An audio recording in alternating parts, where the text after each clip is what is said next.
ইসলামী আন্দোলন হলো ইসলামকে দুনিয়ার বুকে একটি পূর্ণাঙ্গ জীবন বিধান হিসেবে, একটি কমপ্লিট কোড অফ লাইফ হিসেবে প্রতিষ্ঠিত করা। আউযু বিল্লাহি মিনাশ শাইতানির রাজীম। বিসমিল্লাহির রহমানির রহিম।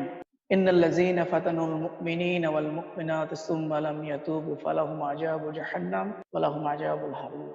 ইন্নাল্লাযীনা আমানু ওয়া আমিলুস সালিহাতি লাহুম জান্নাতিন তাজরি মিন তাহতিহাল আনহার যালিকাল ফাওজুল কাবীর। আলহামদুলিল্লাহি রাব্বিল আলামিন, সালাতু ওয়াসসালামু আলা সাইয়্যিদিল মুরসালিন। দরুদ তাসলিম পেশ করছি মানবতার মুক্তির দূত আখির নবী হযরত মুহাম্মদ সাল্লাল্লাহু আলাইহি ওয়াসাল্লামের দরবারে, এবং শ্রদ্ধা ভরে স্মরণ করছি ওই সকল মুর্তে মুজাহিদ ভাইদের যারা পৃথিবীর সূচনালগ্ন থেকে আজ পর্যন্ত আল্লাহর এই জমিনে আল্লাহর দ্বীনকে বাস্তবায়ন করার এই আন্দোলনের সাথে শরীক থাকতে গিয়ে, আন্দোলনের নেতৃত্ব দিতে গিয়ে, অন্যায় অসত্যের বিরুদ্ধে লড়াই করতে গিয়ে যারা নিজেদের প্রিয় সম্পদকে আল্লাহর রাহে বিলিয়ে দিয়ে পৃথিবীর জমিনকে দ্বীনের জন্য উন্মুক্ত করেছেন, উর্বর করেছেন, আমরা সে সমস্ত দ্বীনী ভাই বোনদের জন্য দোয়া করছি। আল্লাহ রাব্বুল আলামিন তাদেরকে শাহাদাতের সর্বোচ্চ মর্যাদা দান করুন। তাদের এই ত্যাগ কোরবানির বিনিময়ে আল্লাহ রাব্বুল আলামিন তাদেরকে উত্তম জাযা দান করুন। ইসলামী আন্দোলন হলো ইসলামকে দুনিয়ার বুকে একটি পূর্ণাঙ্গ জীবন বিধান হিসেবে, একটি কমপ্লিট কোড অফ লাইফ হিসেবে প্রতিষ্ঠিত করা। ইসলামকে শুধুমাত্র একটা ধর্ম হিসেবে সমাজ রাষ্ট্রে পৃথিবীতে প্রতিষ্ঠিত করার আন্দোলনের নাম ইসলামী আন্দোলন নয়। কারণ ইসলাম শুধুমাত্র কোন ধর্মীয় ইবাদতের সমষ্টির নাম নয়, বরং ইসলামের সংজ্ঞা আল্লাহ রাব্বুল আলামিন নিজে দিয়েছেন, ইন্নাদ-দীনা ইনদাল্লাহিল ইসলাম, রাদিতু লাকুমুল ইসলাম দীনা। এই দুইটি আয়াতে আল্লাহ রাব্বুল আলামিন ইসলামকে সন্তুষ্ট হয়ে আমাদের কাছে, মানব জাতির কাছে দ্বীন হিসেবে প্রেরণ করেছে। মানুষের জন্ম থেকে শুরু করে মৃত্যু পর্যন্ত, ঘুম থেকে শুরু করে ঘুমাতে যাওয়ার আগ পর্যন্ত প্রত্যেকটি কাজ আল্লাহর নির্দেশিত পথে পরিচালিত হওয়ার নামই হলো পূর্ণ। সম্মানিত ভাইরা, ইসলাম যদি শুধুমাত্র একটা ধর্মীয় ইবাদতের নাম হতো, কিছু ধর্মীয় ইবাদতের সমষ্টির নাম হতো, তাহলে এই আন্দোলনের যে প্রবক্তা, এই আন্দোলনের যে মূল পরিচালক আমাদের প্রিয় নবী হযরত মুহাম্মদ সাল্লাল্লাহু আলাইহি ওয়াসাল্লাম, তিনি হতেন একজন ধর্ম প্রচারক। কিন্তু আমাদের প্রিয় নবী, আমাদের রাসূল শুধুমাত্র একজন ধর্ম প্রচারক ছিলেন না। তিনি শুধুমাত্র ইসলামকে ধর্ম হিসেবে সমাজ রাষ্ট্রে প্রতিষ্ঠিত করার জন্য আন্দোলন করেন নাই। তার একটি ঘটনা থেকে সেটি বোঝা যায়। আল্লাহ রাসূল, আমাদের প্রিয় রাসূল, যখন মক্কার প্রত্যেকটি গোত্রের কাছে গিয়ে যখন তিনি দাওয়াতি কাজ করছেন, প্রত্যেকটি গোত্রের নেতাদের কাছে গিয়ে তিনি বলছেন যে তোমরা তোমাদের কওমের কাছে আমাকে নিয়ে চলো, আল্লাহ রাব্বুল আলামিনের এই আহ্বানটুকু পৌঁছে দেওয়ার সুযোগ দাও, এর মধ্য দিয়ে তোমরা স্বস্তি এবং শান্তি নিশ্চিত পাবে। প্রত্যেকে প্রত্যাখ্যান করেছিলেন, কিন্তু বনু আমের গোত্রের নেতা বুখায়রা অত্যন্ত বিচক্ষণ একজন মানুষ ছিলেন, খুবই চালাক টাইপের একজন মানুষ ছিলেন। আল্লাহ রাসূলের এই দাওয়াতের মর্মকথা তিনি বুঝতে পেরেছিলেন। তিনি ছিলেন একজন ভিশনারি লিডার। তিনি আল্লাহ রাসূলের এই দাওয়াতের ভীষণ তিনি বুঝতে পেরেছিলেন যে এই দাওয়াত একসময় যে বিজয় অর্জন করবে, এবং এই বিজয়ের পিছনে যে একটি বিরাট সাম্রাজ্য লুকিত রয়েছে, এটি তিনি বুঝতে পেরেছেন। যার কারণে তিনি কৌশলে আল্লাহ রাসূলকে বললেন, হে মুহাম্মদ, আমি রাজি আছি, আমার কওমের কাছে তোমাকে আমি নিয়ে যাব, দাওয়াত দেওয়ার সুযোগ করে দেব, কিন্তু শর্ত হলো এই দাওয়াত যখন বিজয় অর্জন করবে, এই বিজয়ের পেছনে যখন বিরাট একটি সাম্রাজ্য আমাদের হাতে আসবে, তখন যতদিন তুমি বেঁচে থাকবে এই সাম্রাজ্যের রাষ্ট্রপতি, এই সাম্রাজ্যের মালিকানা তোমার থাকবে। বাট তোমার ওফাতের পরে, তোমার ইন্তেকালের পরে এই সাম্রাজ্যের মালিকানা এবং এই সাম্রাজ্যের রাষ্ট্রপতি আমাকে কষ্ট করতে হবে। আমাদের প্রিয় রাসূল সাল্লাল্লাহু আলাইহি ওয়াসাল্লাম তার কথা মনোযোগ দিয়ে শোনার পরে তিনি বললেন, হে বুখায়রা, নেতৃত্ব এবং ক্ষমতার মালিক আল্লাহ রাব্বুল আলামিন, এটি তিনি যাকে ইচ্ছা তাকেই দান করেন। এই দুইটি সেন্টেন্সের মধ্য দিয়ে তিনি বুখায়রাকে বোঝাতে সক্ষম বলে যে, বুখায়রা, তুমি যা চিন্তা করছো তা নয়। কারণ আল্লাহ রাব্বুল এই নেতৃত্ব এবং ক্ষমতার মালিক আল্লাহ রাব্বুল আলামিন। আমাদের এই দাওয়াত বিজয় অর্জন করলে, এই বিজয়ের ফলে যা অর্জন হবে, এই অর্জনের মালিকানা এবং এই অর্জনের নেতৃত্বে তারাই থাকবেন, আল্লাহর মনোনীত ব্যক্তিরা। বুখায়রা খুবই চালাক, চতুর হওয়ার কারণে, বিচক্ষণ হওয়ার কারণে তিনি বুঝতে পেরেছেন যে আসলেই মুহাম্মদকে সহযোগিতা করলে তিনি যদি বিজয় অর্জন করেন, এই বিজয়ের ফলে যা কিছু অর্জন হবে, এর মালিকানা আমার হওয়ার কোনো সুযোগ নেই। তাই তিনি তার এই প্রস্তাবকে আবার প্রত্যাখ্যান করলেন, বললেন আমি আমার প্রস্তাব ফিরিয়ে নিলাম। সম্মানিত ভাইরা, এখান থেকে বোঝা যায় যে আল্লাহ রাসূল শুধুমাত্র একজন ধর্মের প্রচারক ছিলেন না, বরঞ্চ একটি পরিবর্তনের সমাজ এবং রাষ্ট্রের সর্ব জায়গা থেকে যে অসৎ নেতৃত্বের কারণে যে অশান্তি, সেই অশান্তি দূর করার জন্য তিনি সমাজ এবং রাষ্ট্র পৃথিবীর প্রত্যেকটি জায়গা থেকে অসৎ নেতৃত্বের পরিবর্তন করে সেই জায়গায় সৎ নেতৃত্ব প্রতিষ্ঠিত করাই ছিল তার লক্ষ্য। এই জন্য বলা হচ্ছে লিউজহারাহু আলা দীনি কুল্লিহি। আল্লাহ রাসূলকে প্রেরণ করার উদ্দেশ্য হলো সমস্ত মত এবং পদগুলোকে দলিত মথিত করে সেই জায়গায় আল্লাহর দ্বীনকে প্রতিষ্ঠিত করা। সম্মানিত ভাইরা, ইসলাম যদি শুধুমাত্র কিছু ধর্মীয় ইবাদতের সমষ্টির নাম হতো, তাহলে আল্লাহ রাসূলকে এতগুলো যুদ্ধের প্রয়োজন হতো না, এত জুলুম নির্যাতনের শিকার হতো না, এত ত্যাগ এবং কুরবানির প্রয়োজন হতো না।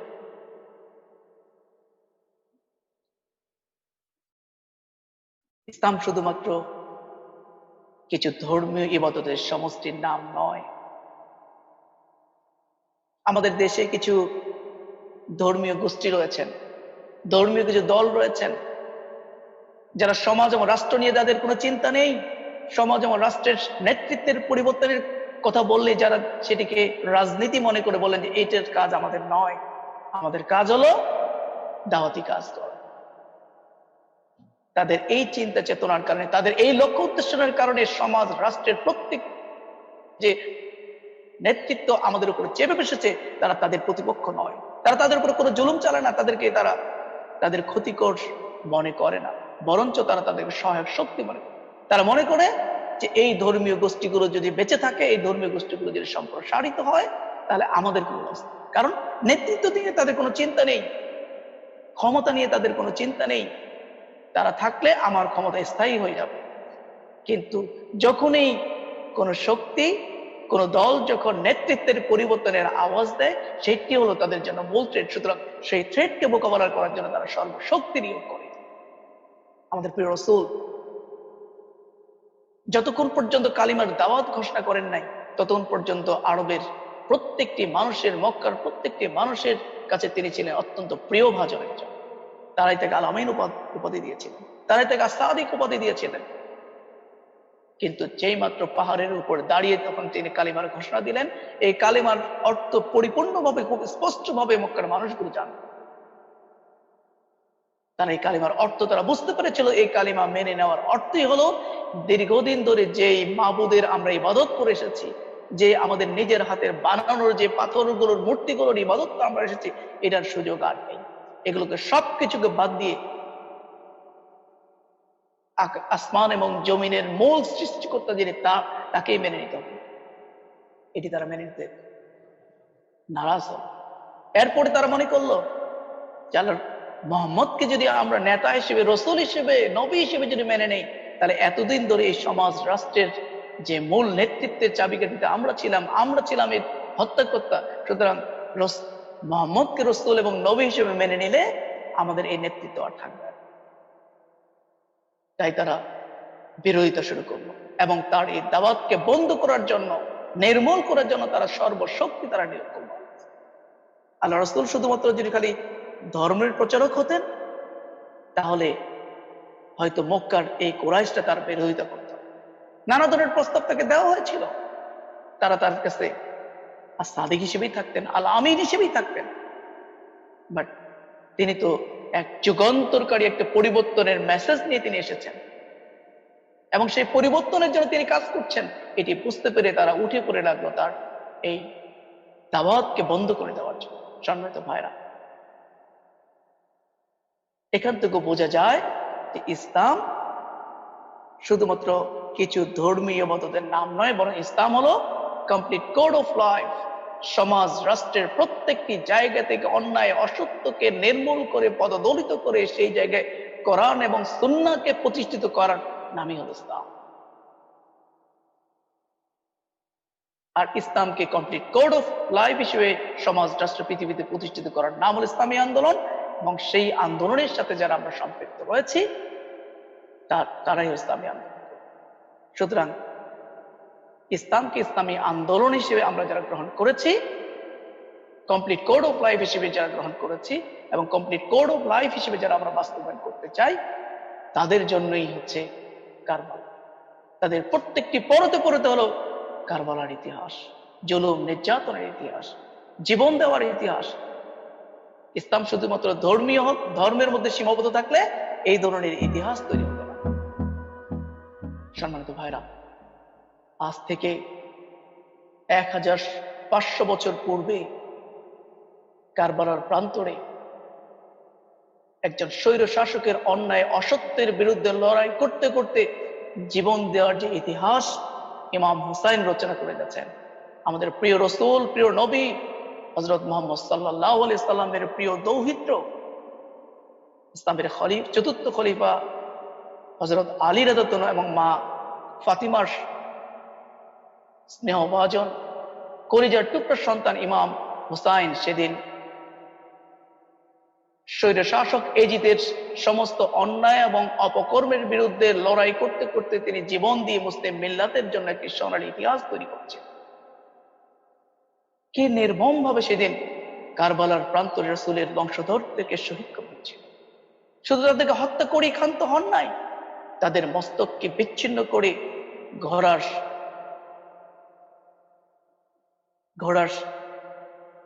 পায়ে পদদলিত করা হয়েছিল, তাঁবুগুলো লুটপাট করা হয়েছিল, মেয়েদের চাদরগুলো টেনে নিয়ে ফেলা হয়েছিল, সেগুলো লুট করা হয়েছিল, দুগ্ধপুত্র শিশুদের পর্যন্ত হত্যা করা হয়েছিল। আপনারা জানেন ইমাম হুসাইনের দুগ্ধপর্যন্ত শিশু কয়েকদিন ধরে খেতে না পেয়ে পিপাসার জ্বালায় যখন চটপট করছিলেন, চিৎকার করে কান্না করছিলেন, ইমাম হুসাইন সেই দুগ্ধপুত্র শিশুকে নিয়ে ফরাতের নদীর তীরে দাঁড়িয়ে এজিদের সৈন্যদেরকে উদ্দেশ্য করে বলেছিলেন, হে এজিদের সৈন্যরা, তোমাদের সাথে আমার শত্রুতা রয়েছে, কিন্তু এই ছোট্ট শিশুটির, এই নিষ্পাপ শিশুটির সাথে তোমাদের কোনো শত্রুতা নেই। কয়েকদিন না খেয়ে পিপাসার্ত বসে ছটফট করছে, একটু ফরাদের এক ফোঁটা পানি শুধুমাত্র তাকে পান করার সুযোগ করে। কিন্তু ইসলামের বিদ্বেষী পাষণ্ড সেই এজিদের সৈন্যরা সেদিন এই ছোট্ট শিশুটিকে পানি পান করতে দেয়নি, বরঞ্চ বিষাক্ত তীর দিয়ে সেদিন এই ছোট্ট শিশুটির মতো হত্যা করা হয়েছে। আল্লাহ রাসূলের বংশধরকে নির্মম ভাবে কারবালার প্রান্তরে হত্যা করার যে জঘন্য ইতিহাস রচনা করা হয়েছিল, সেটি মুসলিম কাছে একটি হৃদয় বিদারক, একটি কষ্টের একটি ঘটনা। এটি ছিল 10ই মুহররম। পরের দিন 11ই মুহররম উম্মুল মুমিনিন সালমা রাদিয়াল্লাহু আনহা সকালবেলা ঘুম থেকে উঠেই তিনি অজুর ধারে কাঁদছেন। পাড়া প্রতিবেশীরা তার কাছে আসতে তাকে জিজ্ঞেস করলো, উম্মুল মুমিনিন, কি হয়েছে আপনার, আপনি কাঁদছেন কেন? উম্মুল মুমিনিন সালমা রাদিয়াল্লাহু আনহা তাদেরকে বললেন, আমি স্বপ্ন দেখেছি আমাদের প্রিয় রাসূল কান্না জড়িত কণ্ঠে ধুলোমুলন শরীর নিয়ে তিনি আমার কাছে এসেছেন। আমি জিজ্ঞেস করলাম, ইয়া রাসূলুল্লাহ, আপনার শরীরের এই বিবর্ণ অবস্থা কেন? আপনার শরীরে তো ধুলিময় কেন? আপনার চোখে পানি কেন? তখন আমাদের প্রিয় রাসূল আমাকে বললেন, হে সালমা, আমি কারবালা থেকে উঠে আসলাম, এইমাত্র কারবালা থেকে আসলাম, আমি দেখে আসলাম আমার বংশধরদেরকে কিভাবে নির্যাতন করা হয়েছে, কি নিষ্পেষিত করা হয়েছে, কিভাবে নৃশংসভাবে তাদেরকে হত্যা করা হয়েছে, সেখানকার শিশুদেরকে কিভাবে হত্যা করা হয়েছে, পুরুষদেরকে হত্যা করার পরে তাদের মস্তকগুলোকে কিভাবে ঘোড়া দিয়ে দলিত মথিত করা হয়েছে। সম্মানিত ভাইরা, কারবালার ইতিহাস একটি বেদনাবিতুর ইতিহাস, কারবালার ইতিহাস একটি কষ্টের ইতিহাস, কিন্তু এখান থেকেই আমাদের শিক্ষা গ্রহণ করতে হবে। এখান থেকে শিক্ষা হলো, ইমাম হুসাইন সেদিন কারবালার প্রান্তরে আল্লাহর প্রতি ইস্তেকামতের একটি মাইলস্টোন রচনা করেছিলেন। তিনি কোনো অন্যায় অসত্যের কাছে মাথা নত করেননি। স্বৈর শাসক এজিদের সিদ্ধান্ত তিনি মেনে নেন নাই। তিনি নিজের জীবনকে বাঁচানোর জন্য এজিদের কাছে বায়াত গ্রহণ করেন নাই। এজিদের অন্যায় সিদ্ধান্তগুলো তিনি মাথা পেতে নেন নাই। তিনি যখন মক্কা থেকে যখন রওনা হয়েছিলেন কুফার উদ্দেশ্যে, মদিনাবাসীরা তাকে অনেক নিষেধ করেছিল যে আপনি কুফায় যাবেন না। ইমাম হুসাইন সেদিন মদিনাবাসীদের উদ্দেশ্য করে বলেছিলেন, এই ইসলাম হলো আমার প্রিয় নানা, আমার শ্রদ্ধাভাজন নানার দন্দন বাবা ও শহীদের মধ্য দিয়ে আসা ইসলাম। এই ইসলাম হলো অসংখ্য সাহাবীদের রক্তের মধ্য দিয়ে আসা ইসলাম। সুতরাং এই ইসলামকে নিয়ে কাউকে সিনেমিনি খেলতে দেওয়া যায় না, এই ইসলামকে ভুলণ্ডিত হতে দেওয়া যায় না। আমার জীবন দিয়ে হলেও ইসলামকে রক্ষার জন্য আমি কুফায় রওনা হচ্ছে, আমি কুফায় যাব।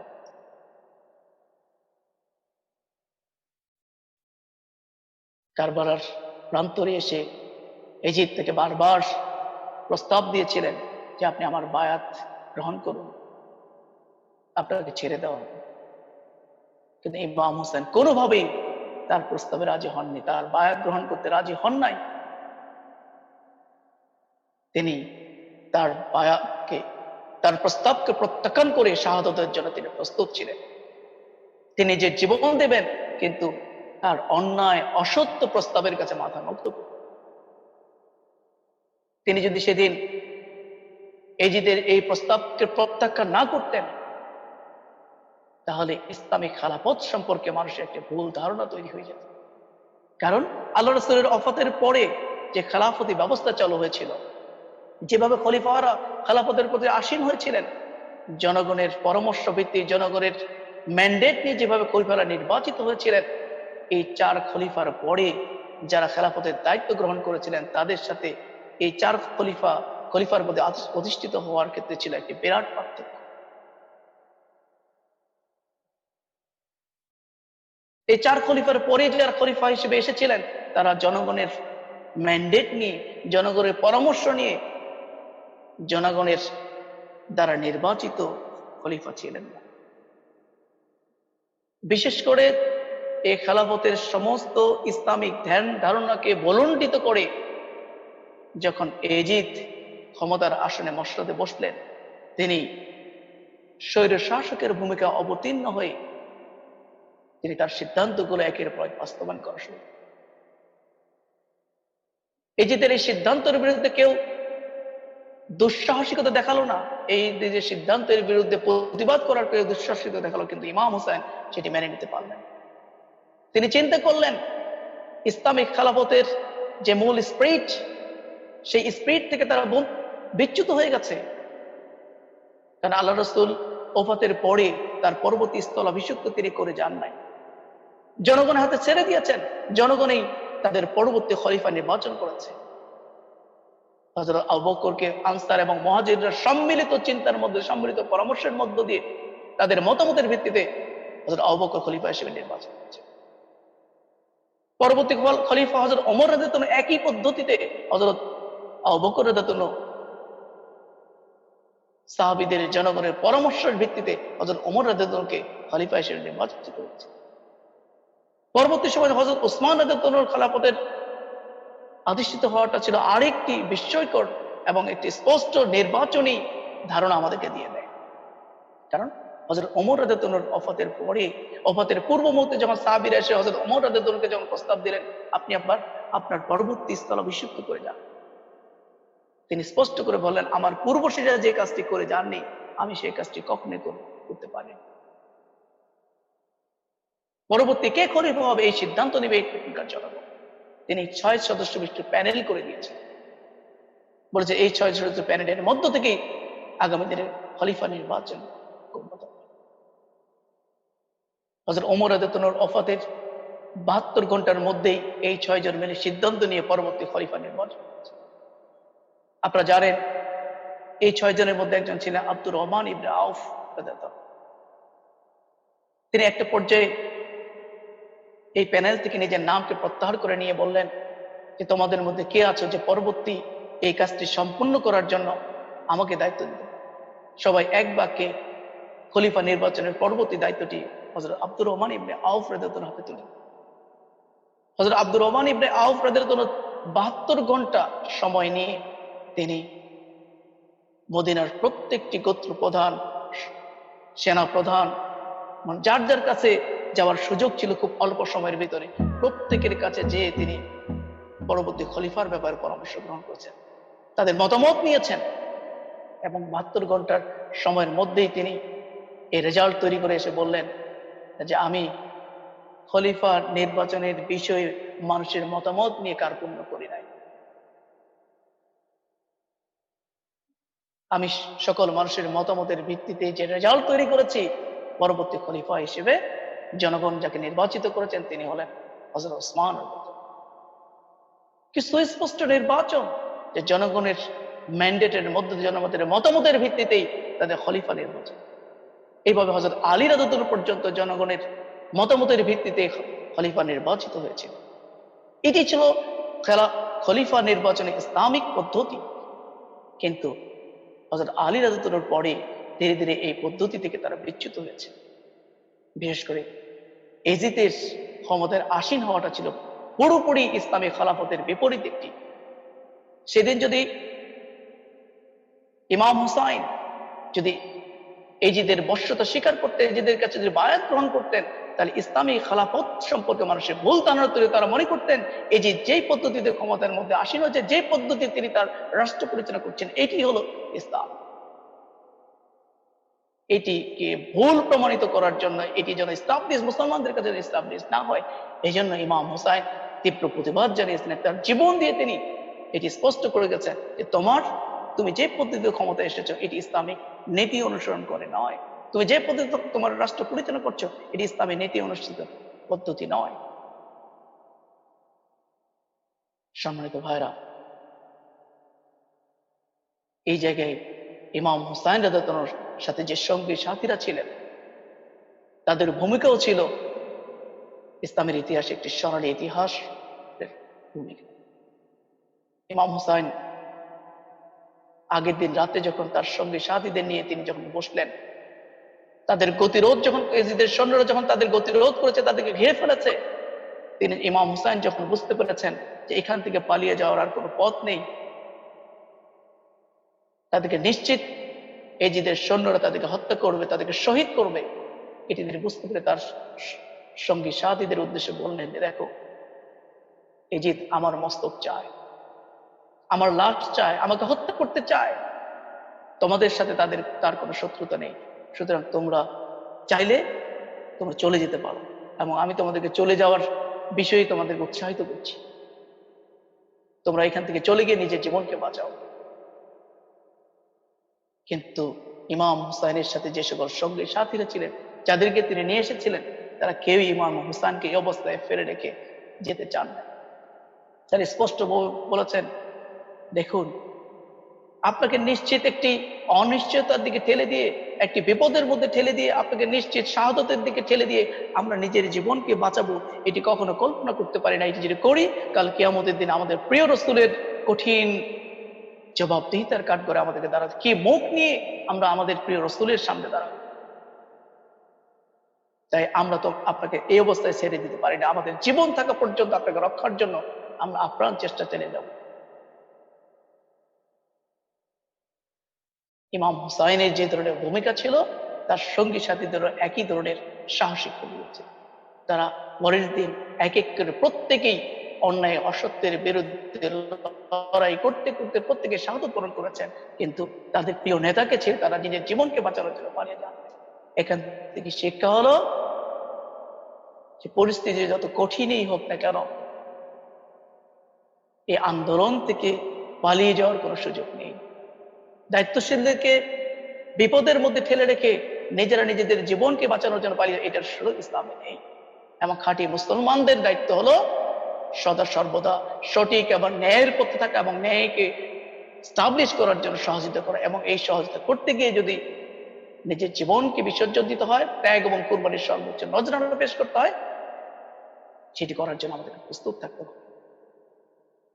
সম্মানিত ভাইরা, কারবালার ইতিহাস শুধু কারবালার মধ্যেই সীমাবদ্ধ নয়। যুগে যুগে যারাই ইসলামকে ইসলামী আন্দোলন হিসেবে, কমপ্লিট কোড অফ লাইফ হিসেবে যারা সমাজ রাষ্ট্রে প্রতিষ্ঠিত করতে চেয়েছে, তাদের প্রত্যেকের জীবনে এই ধরনের কারবালার মতো অসংখ্য ঘটনা ঘটে গেছে। হযরত সুমাইয়া রাদিয়াল্লাহু আনহা, তাকে ইসলাম গ্রহণ করার কারণে, ঈমান আনার কারণে, আল্লাহ এবং আল্লাহ রাসূলের পথ অনুসরণ করার কারণে তাকে হত্যা করা হয়েছে, তাকে শহীদ করা হয়েছিল। তিনি যে জীবনকে উৎসর্গ করেছেন, তিনি শাহাদাত বরণ করেছেন, কিন্তু তৎকালীন সময়ের ইসলাম বিদ্বেষী কাফের মুশরিকদের কোন সিদ্ধান্তের কাছে তিনি মাথা নত করেন। হযরত বেলাল রাদিয়াল্লাহু আনহুকে ধরে নিয়ে উত্তপ্ত বালুর উপরে শুয়ে দিয়ে তাকে কষ্ট দেওয়া হয়েছে, নির্যাতন করা হয়েছে, হেদায়েতের পথ থেকে, ইসলামের পথ থেকে, ইমানের পথ থেকে তাকে বিচ্যুত করার জন্য চেষ্টা করা হয়েছে। কিন্তু বেলালের মুখ থেকে আহাদ আহাদ শব্দ ছাড়া দ্বিতীয় কোনো শব্দ বের হয়। হযরত আম্মার ইবনে ইয়াসির রাদিয়াল্লাহু আনহুকে পানিতে চুবিয়ে চুবিয়ে তাকে কঠোর নির্যাতন করা হয়েছিল, জুলুম নির্যাতনের স্টিম রোলার তার উপর দিয়ে চালানো হয়েছিল, কিন্তু তিনি তার মুখ থেকে শুধুমাত্র আহাদ আহাদ শব্দ ব্যতীত দ্বিতীয় কোনো শব্দ বের হয় না। শত জুলুম নির্যাতন তাকে ইমানের পথ থেকে ফেরাতে পারে নাই। হযরত খাব্বাব রাদিয়াল্লাহু আনহু, যাকে উত্তপ্ত গলিত লোহার উপরে শুয়ে দেওয়া হয়েছে, উত্তপ্ত লোহার উত্তপ্ততার কারণে তার শরীরে চর্বিগুলো গলে গিয়ে সেই লোহা নেভে গেছে। নির্যাতন সহ্য করতে করতে খাব্বাবের শরীরে গর্ত তৈরি হয়ে গেছে, কিন্তু খাব্বাবকে শত জুলুম নির্যাতনের পরও ইমানের পথ থেকে ফেরানো যায়নি। হযরত খুবাইব রাদিয়াল্লাহু আনহু, যাকে ইমান আনার কারণে, যাকে ফাঁসির মঞ্চে গিয়ে শরীরের অঙ্গ পতঙ্গ গুলোকে টুকরো টুকরো করে কেটে ফেলে তাকে হত্যা করা হয়েছিল, শহীদ করা হয়েছিল। কি নৃশংস নির্যাতন, কি নিষ্ঠুর নির্যাতনের মধ্য দিয়ে হযরত খুবাইব রাদিয়াল্লাহু আনহুকে সেদিন শহীদ করা হয়েছিল।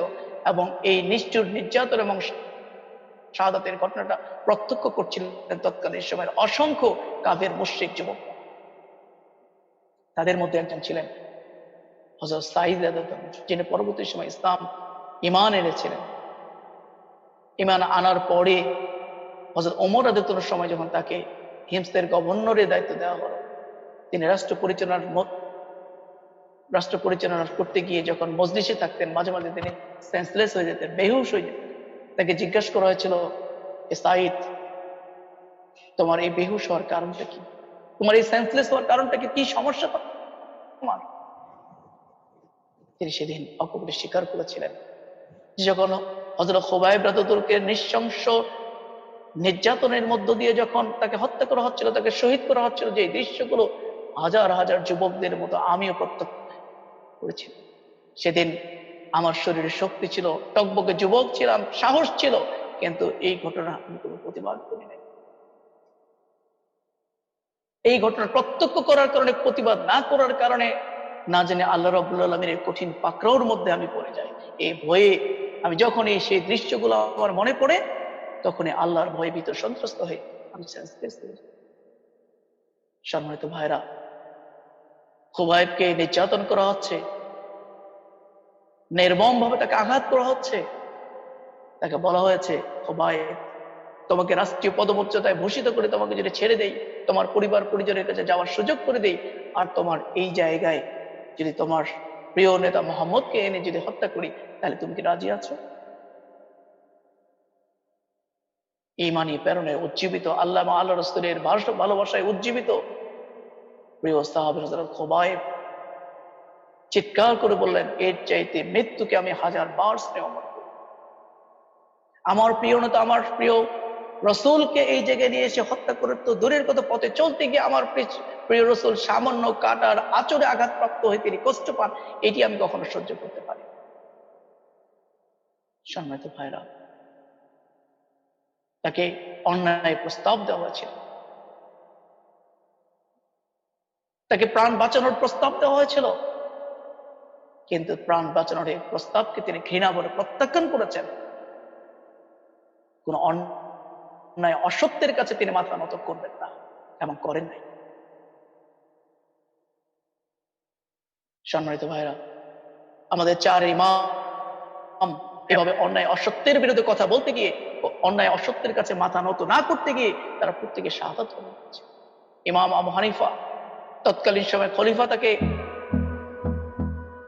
তার খেলাফতের বিচার কার্যের দায়িত্ব দেওয়ার জন্য তাকে প্রস্তাব দিয়েছিল। ইমাম আবু হানিফা বুঝতে পেরেছিলেন, এই জায়গায় যদি আমি দায়িত্ব গ্রহণ করি, এই জায়গায় স্বাধীনভাবে আমি আমার দায়িত্ব পালন করতে পারবো না।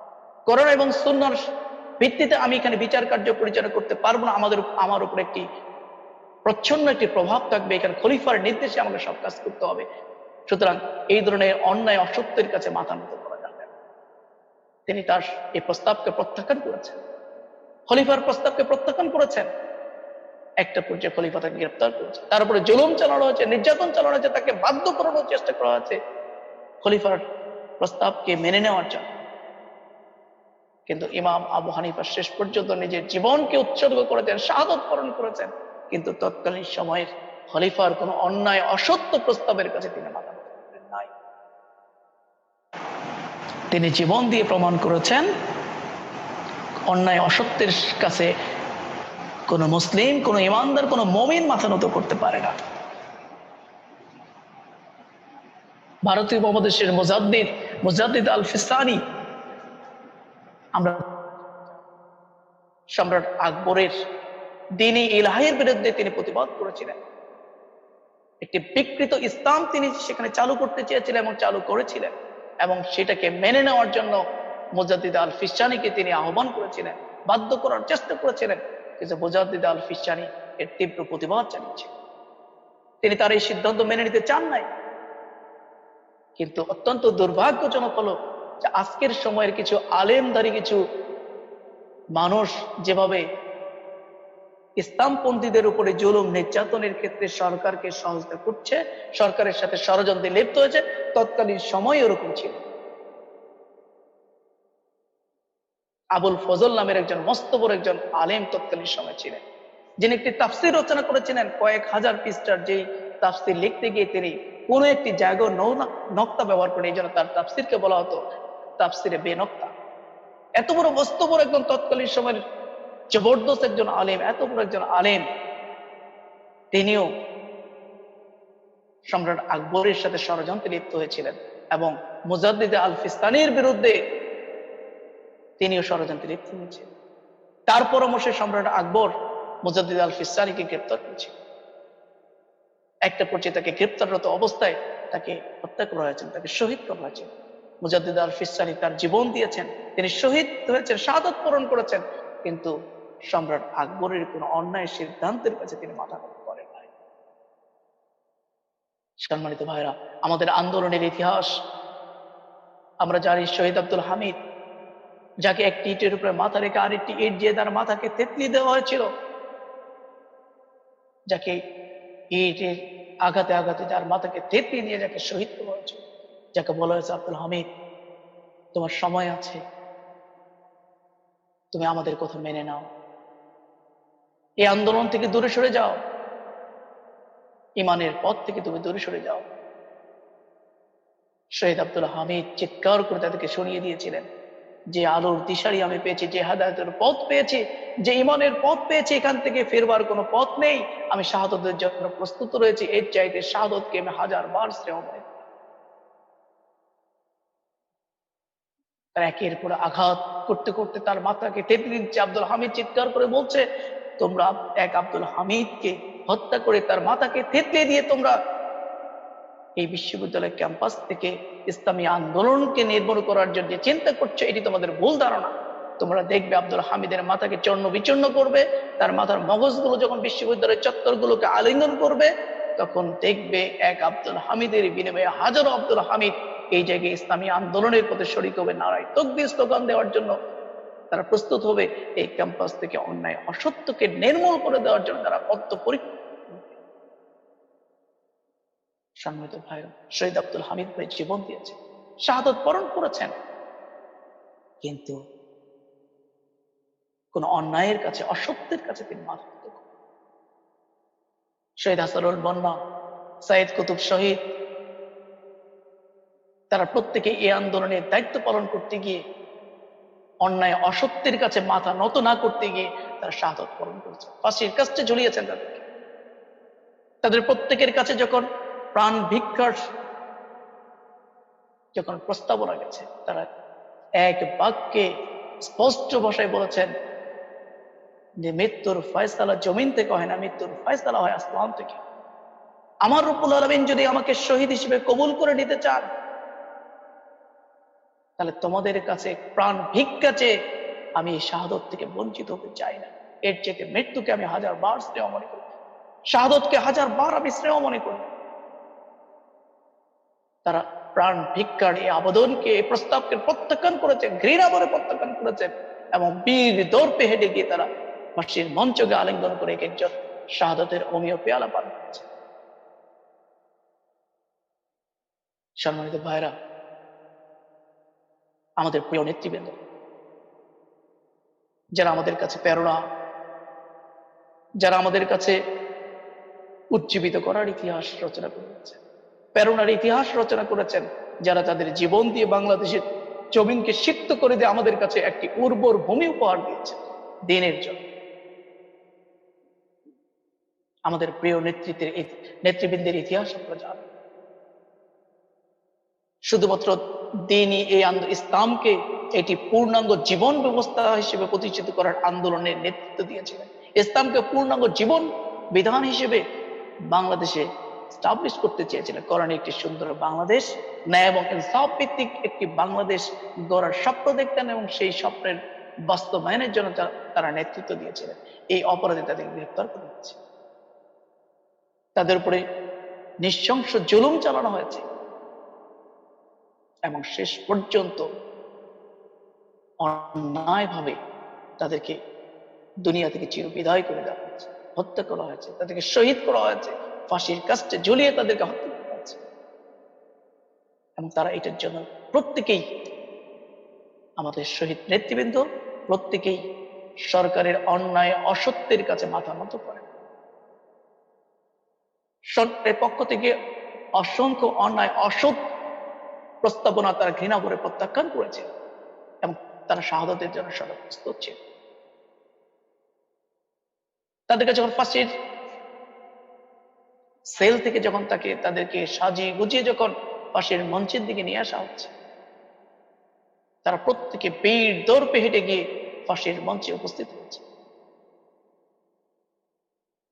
এই ফাঁসির কার্যক্রমের সাথে সম্পৃক্ত যে সকল প্রশাসনের কর্মকর্তাবৃন্দ ছিলেন, তারা একটা পর্যায়ে বলতে বাধ্য হয়েছেন যে, স্যার, আপনারা এত জোরে হাঁটছেন কেন? আমরা তো আপনাদেরকে তাড়া করছি না, আমাদের হাতে সময় আছে। আমাদের নেতৃবৃন্দ খুব স্পষ্টভাবে তাদেরকে জবাব দিয়েছিলেন, দেখো, আমরা তো বাতাসের মধ্যে জান্নাতের সুঘ্রাণ পাচ্ছি, যত দ্রুত হেঁটে গিয়ে এই অন্যায় সিদ্ধান্তটা তোমরা বাস্তবায়ন করবে, তত দ্রুত আল্লাহর সম্মানিত মেহমান হিসেবে আল্লাহর কাছে হাজির হবে। তাই তো দেরি কেন? যত দেরি হবে তত আমরা এই জান্নাত থেকে বঞ্চিত হব, আল্লাহর সম্মানিত মেহমান হওয়া থেকে বঞ্চিত হব। সম্মানিত ভাই, প্রত্যেকে বীর দর্পে হেঁটে গিয়ে ফাঁসির মঞ্চকে আলিঙ্গন করে তারা শাহাদাত বরণ করেছে, কিন্তু সরকারের অন্যায় সিদ্ধান্তের কাছে মাথা নত করেন নাই, তাদের প্রস্তাবনাগুলোর কাছে মাথা নত করেন নাই। শেষ পর্যন্ত তাদের প্রত্যেককেও একই ধরনের প্রাণ ভিক্ষা চাওয়ার তাদেরকে আবেদন করতে বলা হয়েছিল, কিন্তু এই সকল আবেদনগুলোকে প্রত্যেকে তারা ঘৃণা করে প্রত্যাখ্যান করেছিলেন। সম্মানিত ভাইরা, কি স্বাভাবিক, অত্যন্ত স্বাভাবিক, অত্যন্ত নিশ্চল ভাবে তারা প্রত্যেকে শাহাদাত বরণ করেছে। ফাঁসির আগ মুহূর্তে যখন পরিবার পরিজন তাদের সাথে সাক্ষাৎ করতে গেছে, সাক্ষাতের সময় তারা প্রত্যেকে ছিল অত্যন্ত স্বাভাবিক, তাদের মধ্যে কোনো উদ্বেগ উৎকণ্ঠা কোনোভাবেই লক্ষ্য করা যায়নি। অত্যন্ত সুন্দরভাবে হাসি মুখে তাদের পরিবার পরিজনকে সবকিছু বুঝিয়ে দিয়ে বিদায় দিয়েছে। ইভেন ফাঁসির মঞ্চে কোন পোশাক পরে তারা যাবে, এটিও পরিবার পরিজনের কাছ থেকে তারা পরামর্শ নেয়, কতটা স্বাভাবিক হতে বলে থাকলে পরে এই ধরনের কথা বলা যায়। সম্মানিত ভাইরা, আমাদের প্রত্যেক নেতৃবৃন্দ শাহাদাতের জন্য সদা প্রস্তুত ছিলেন। শহীদ আমির জামাত মাওলানা মতিউর রহমান নিজামী ভাই যখন সাক্ষাতে গেছেন, তার ফ্যামিলির মেম্বাররা তার সাথে সাক্ষাৎ করতে গেছে, একজন কারারক্ষী পরবর্তী সময়ে এসে সেই সাক্ষাতের ঘটনাগুলো তিনি বর্ণনা করছেন। বলছেন, ভাই, বহু ফাঁসির আসামিকে আমরা সাক্ষাৎ কক্ষে নিয়ে গেছি, তাদের পরিবার পরিজনের সাথে সাক্ষাৎ করার সময় তারা যেভাবে কান্নায় ভেঙে পড়ে চিৎকার করে কান্না করতে থাকে, রাগারাগি করতে থাকে, কিন্তু আপনাদের নেতৃবৃন্দের ক্ষেত্রে আমরা দেখেছি তার বিপরীত। তিনি বললেন যে নিজামী স্যারকে যখন আমি সাক্ষাৎ স্থলে নিয়ে গেছি, তার পরিবার পরিজনের সাথে যখন সাক্ষাতের কথা মানে সাক্ষাতের জন্য সুযোগ দিয়েছি, তার ফ্যামিলির একজন মেম্বার তাকে বলেছিলেন বাবা, তিনি যখন তার ফ্যামিলিকে উদ্দেশ্য করে বললেন যে তোমরা আমার জন্য দোয়া করো, আল্লাহ রাব্বুল আলামিন যেন আমাকে শহীদ হিসেবে কবুল করে নেন, তার ফ্যামিলির একজন মেম্বার তাকে উদ্দেশ্য করে বলল বাবা, আমরা তোমাকে গাজী হিসেবে চাই, তুমি গাজী হিসেবে আমাদের মাঝে ফিরে আসো। আল্লাহর কাছে সদা সর্বদা এই দোয়াই আমরা করি। তিনি তার ফ্যামিলি সেই মেম্বারকে উদ্দেশ্য করে বলেছেন যে মা, তুমি আমার জন্য এই মিথ্যে দোয়াটি করো না, কারণ যেই আন্দোলনের জন্য সদা সর্বদা আমি নিজেকে উৎসর্গ করার জন্য প্রস্তুত ছিলাম, শাহাদতের অসংখ্য আলোচনা করেছি, শহীদ আমার চোখের সামনে অসংখ্য ভাইদেরকে শহীদ হতে দেখেছি এবং শাহাদতের তামান্না নিয়ে আন্দোলনে এসেছি, আজকে সেই সুযোগ এসে গেছে, সুতরাং সেই সুযোগ থেকে বঞ্চিত হতে চাই না। তোমরা আমার জন্য এই মৃত্যু দোয়াটি করো না, তোমরা দোয়া করো আল্লাহ যেন আমাকে শাহাদতের মর্যাদা দেন। সম্মানিত ভাইরা, কারোরক্ষী কি এই কথাগুলো শুনছিলেন আর নিতে নিতে ভাবছিলেন যে এই ধরনের কথা তো কখনোই তিনি কারো কাছ থেকে শোনেন।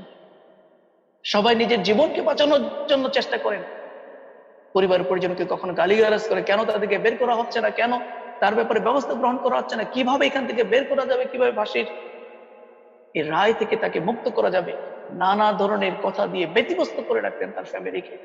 আর আপনাদের নেতৃবৃন্দ হলো শহীদ হওয়ার জন্য, ফাঁসির মঞ্চে যাওয়ার জন্য তারা প্রস্তুত। আমি তাকে শুনিয়েছিলাম যে প্রিয় ভাই, আমরা তো সেই আন্দোলনের উত্তরসূরি, যেই আন্দোলনের জাফর বিন আবু তালিব মুতার যুদ্ধের সেনাপতি নিযুক্ত হয়েছিলেন। আল্লাহ রাসূল যখন তাকে মুতার যুদ্ধের সেনাপতি নিযুক্ত করে যখন তার পরিবার পরিজনের কাছে বিদায় চাইতে বলেছিলেন, হযরত জাফর বিন আবু তালিব তার পরিজনের কাছে বিদায় চাইতে আসছেন। তার স্ত্রীকে বলেছেন, ও আমার প্রিয়তম স্ত্রী, আল্লাহ রাসূল আমাকে জিহাদের ময়দানের জন্য সেনাপতি নিযুক্ত করেছেন, তোমার কাছে বিদায় চাইতে আসছে। বিয়ের অনেক দিন হয়ে গেছে, অনেক অধিকার থেকে তোমাকে আমি বঞ্চিত করেছি, তাই আমি ক্ষমা চাই, তুমি আমার জন্য দোয়া করো, আল্লাহ যেন আমাকে শাহাদাতের সর্বোচ্চ মর্যাদা দান। তার স্ত্রী তাকে বলছে, আমার প্রিয়তম স্বামী, আল্লাহ রাসূল তোমাকে জিহাদের ময়দানের জন্য সেনাপতি নিযুক্ত করেছেন, আমি তোমাকে জিহাদের ময়দান থেকে ফেরাতে চাই না, কিন্তু আল্লাহর কাছে আমি দোয়া করছি, আল্লাহ রাব্বুল আলামিন তোমাকে গাজী হিসেবে আমাদের মাঝে ফিরিয়ে নিয়ে আসো। হযরত জাফর বিন আবু তালিব তার তলোয়ারের উল্টো পিঠ দিয়ে তার স্ত্রীর গায়ে মৃদু আঘাত করে বলছে, ও আমার প্রিয়তম স্ত্রী, তুমি আমার জন্য এই উল্টো দোয়াটি করো, কারণ আল্লাহ রাসূল আমাকে যে যুদ্ধের সেনাপতি বানিয়েছেন, সেই যুদ্ধের জন্য 3 জন সেনাপতিকে তিনি নিযুক্ত করেছেন, আমার পূর্বেও একজন আছে, আমার পরেও একজন আছে, তুমি নিশ্চিত জেনে রাখো এই যুদ্ধে আমি শাহাদাত বরণ করব, সেই শাহাদাতের তামান্না নিয়ে আমি যুদ্ধে যাচ্ছি, সুতরাং তুমি আমার জন্য দোয়া করো, আল্লাহ যেন আমাকে শাহাদাতের সর্বোচ্চ মর্যাদা দেন। এই বলে স্ত্রী এবং সন্তানদের কাছ থেকে বিদায় নিয়ে তিনি জিহাদের পথে ছুটে চলছে। পেছন দিক থেকে তার স্ত্রী, তার সন্তানরা চিৎকার করে কাঁদতে কাঁদতে মূর্ছা যাচ্ছে। হযরত জাফর বিন আবু তালিব এক মুহূর্তের জন্য, এক সেকেন্ডের জন্য পিছনে না তাকিয়ে সোজা তিনি জিহাদের ময়দানে ছুটে গিয়েছেন। যুদ্ধের একটা পর্যায়ে প্রথম সেনাপতি হযরত যায়েদ রাদিয়াল্লাহু আনহু শাহাদাত বরণ করলেন। যুদ্ধের সেনাপতির দায়িত্ব চলে আসলো হযরত জাফর বিন আবু তালিব।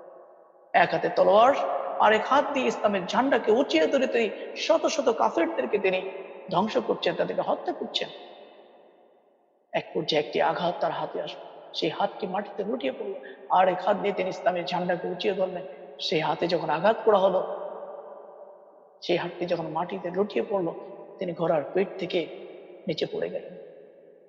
দুই হাতের বাহু দিয়ে ইসলামের পতাকাকে উড্ডীন করে ডাকলে উঁচু করে ধরলেন আর চিৎকার করে সাহাবীদের উদ্দেশ্য করে বলছে, আল্লাহর রাসূলের সাহাবীরা, তোমরা আল্লাহর রাসূলকে গিয়ে বলে দিও হযরত জাফর বিন আবু তালিব তার জীবনের শেষ মুহূর্ত পর্যন্ত ইসলামের পতাকা উড্ডীন করে রেখেছিল, এটিকে মাটিতে লুটাতে দেয় নাই। আমরা তো সেই আন্দোলনের একজন উত্তরসূরি, যারা এই ধরনের সোনালী ইতিহাস আমাদের সামনে প্রতিষ্ঠিত করেছিলেন, রচনা করেছিলেন, সেই ইতিহাস থেকে শিক্ষা নিয়ে, সেই ইতিহাস থেকে প্রেরণা নিয়েই তো আজকে আমরা এই আন্দোলন পরিচালনা করছি। সুতরাং তাদের মতো ভূমিকা তো আমাদের নেতৃবৃন্দ। আপনি যে ঘটনাটি দেখেছেন, যে কথাগুলো শুনেছেন, সেটা তো আমাদের সাহাবীদের ইতিহাস। সম্মানিত ভাইরা, এভাবেই আমাদের সকল নেতৃবৃন্দ এক এক করে শাহাদাতের অমীয় পেয়ালা পান করেছেন। কিন্তু বাংলাদেশকে একটি করণের বাংলাদেশে পরিণত করার জন্য, সুন্দর একটি ন্যায় এবং ইনসাফ ভিত্তিক সমাজের রাষ্ট্র কায়েমের স্বপ্ন থেকে তারা কখনো বিচ্যুত হন নাই। তাদের উপরে নির্যাতন হয়েছে, জুলুম হয়েছে, তাদেরকে শহীদ করা হয়েছে, তাদের কাছে নানা ধরনের কুপ্রস্তাব গেছে, অন্যায় অসত্য প্রস্তাব গেছে, কিন্তু কোন প্রস্তাবের কাছে তারা মাথা নত করেন না। সুতরাং সেই আন্দোলনের একজন উত্তরসূরি হিসেবে আমাদের শিক্ষা হলো যে সত্য ও ন্যায় প্রতিষ্ঠার জন্য প্রয়োজনে জীবন দিতে হবে, কিন্তু অসত্যের কাছে মাথা নত করা যাবে না।